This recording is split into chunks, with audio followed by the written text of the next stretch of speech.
right, welcome to the fourth and final review of the evening. Up this time is Zero Tolerance, created by Randall Reese. Kill or be killed in this 3D game. If this 3D game doesn't get your adrenaline pumping, nothing will. Zero Tolerance has you killing alien terrorists who want to annihilate your defense colony. Zero Tolerance is a heart-pounding, non-stop action as you take out bad guys with grenades, shotguns, bazookas, and laser guns. And it's all in pixel-perfect 3D. 360-degree perspective. Zero Tolerance. You don't just play it, you survive it. So there's a lot of caveats with all of this.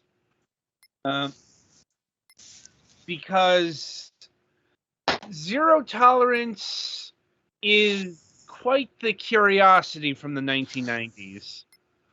And I'm not sure if it really matters, the character you pick. It's more of a live system. Like, if one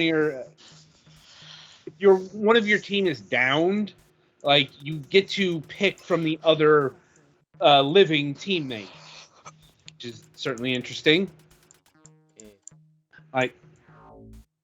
And Teddy is probably noticing now that the controls here are really weird and wonky. Bro. And that's because I haven't laid this card down yet. This was an FPS built for the Sega Genesis. Yeah. Oh. Like 32X or regular Genesis? Regular old Sega Genesis. I mean, applauds for gumption, but oh no. I'm like, yeah. And keep in mind, this game came out, I believe, in 1994, which means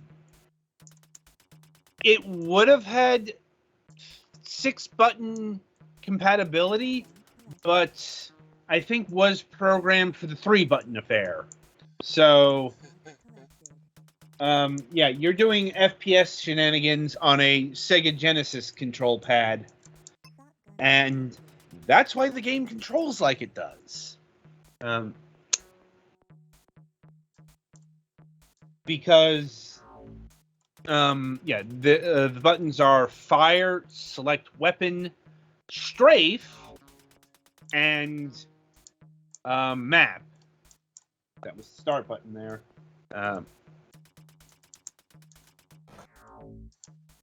And yeah, let's just say trying to move is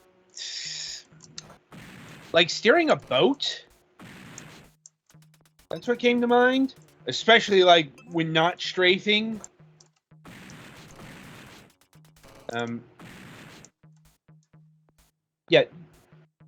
What it comes down to is you move really slow and clunky. Which is, I guess, about as good as you were getting on the Sega Genesis. But let's be honest, if that's really what this game had going for it, if it had anything going at all.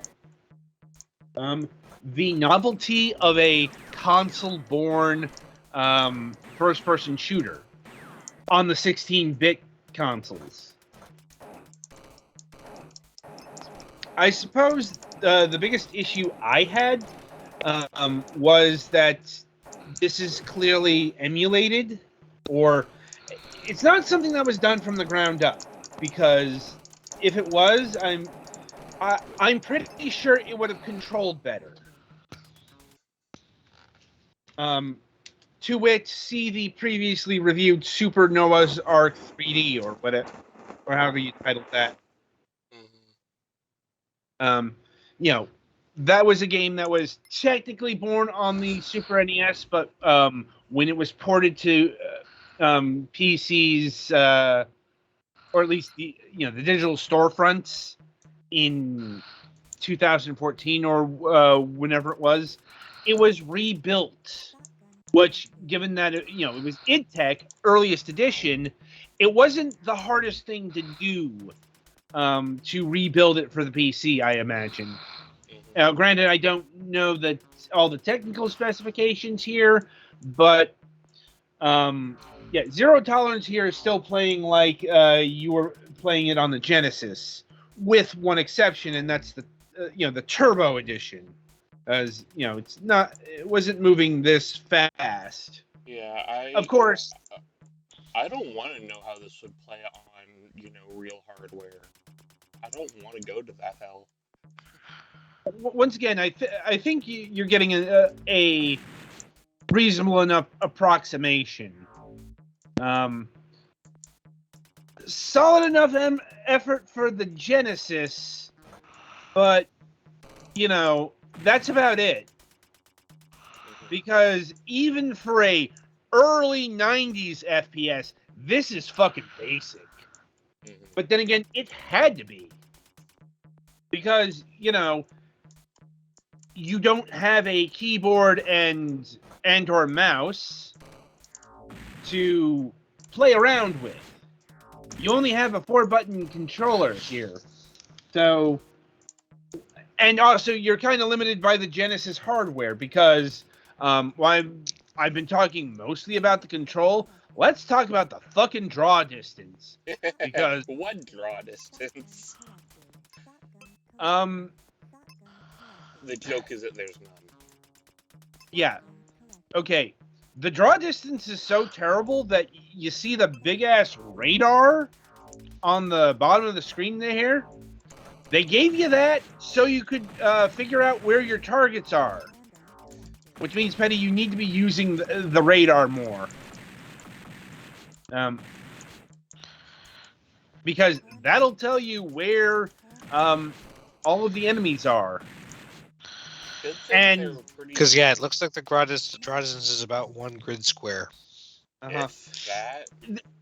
Well, here's the thing. It's technically yes and no. In terms of rendering, like visuals, the draw distance is really short, but how do I describe this? The projectiles can fire further. Yeah. And the enemies. Yeah, I just mean the visual draw distance. Presumably, the map is accurate regarding what's there, and you can interact with what's on the map. Yeah, because you can kill motherfuckers pretty, when they're pretty far away. Surprisingly far away for what you got on detail here. And of course, one of the other big problems from FPSs of this vintage in that, the distance things look like a pixelated mess of pixels. It's kind of doubled, if not cubed, because once again, we're rendering this on Genesis hardware originally. I assume that they might have used special chips for this. They might not have, but I suppose that's a bit immaterial. I will say this game does a few things impressively.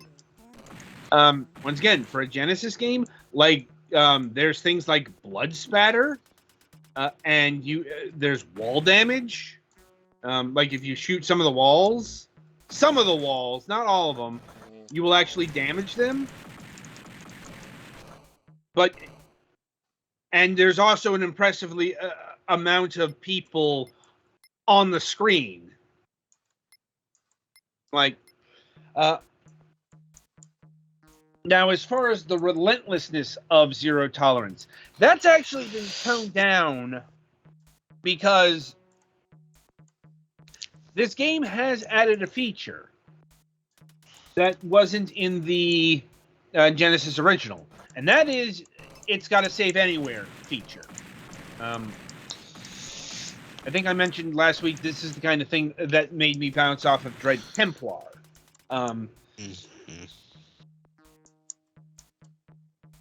Because, once again, in the Genesis original, you didn't have a save anywhere feature. And that's actually kind of tied into the structure and the gameplay. Because on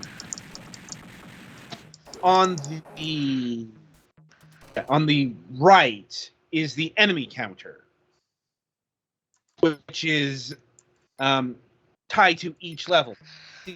Each floor is unsecured until you kill everything in a level, and then you move on to the next.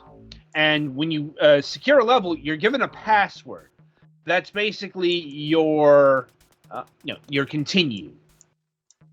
But you don't need to do that in this version because you can save anywhere. And that also means you don't need to kill everything. But that does also mean that if you don't, like your kill count is going to be stuck at the last floor that that's left unsecured, which doesn't matter all that much because there's no requirement to kill all the enemies in order to get to the next floor. Huh. Yeah, so the zero tolerance moniker isn't as strict as it wants to give. And it's certainly less so now that the save states are in.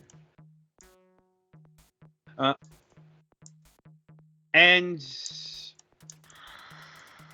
as far as weaponry here, it's a pretty standard selection of FPS weapons. You got the pistol, shotgun, then there's the laser, flamethrower shows up, and so on and so forth. And you get some specialty items, like you start out with a bulletproof vest, and there's like a radar that allows you to see all the enemies for a limited amount of time, that sort of thing.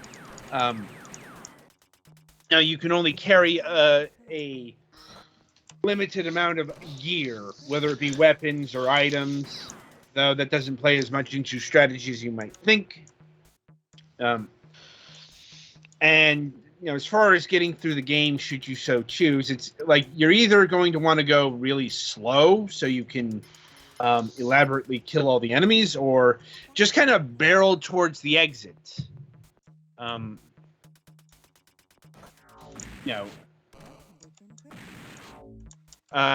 far as how the music goes, it's very of the time.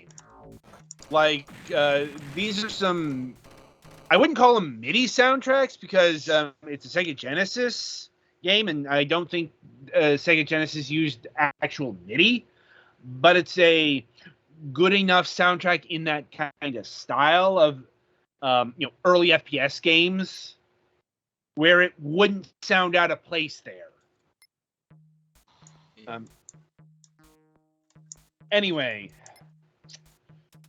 so as far as pricing goes, this game clocks in at $11.99, $12 initially, or regular price. Definitely wait for a sale if you even want to pick this game up. And how to rate this, because it's always the quandary of the classic games, because I suppose grading on the curve for what it was trying to accomplish on the Genesis, it's probably a unheralded technical marvel, if I'm being honest. It probably didn't play too good, but Doom for the Super NES continually comes up as something that, probably shouldn't have hit the system, but did. And it's kind of a technical amazement that it did at all, even with the power of the Super FX2 chip. But, you won't really hear a word on zero tolerance.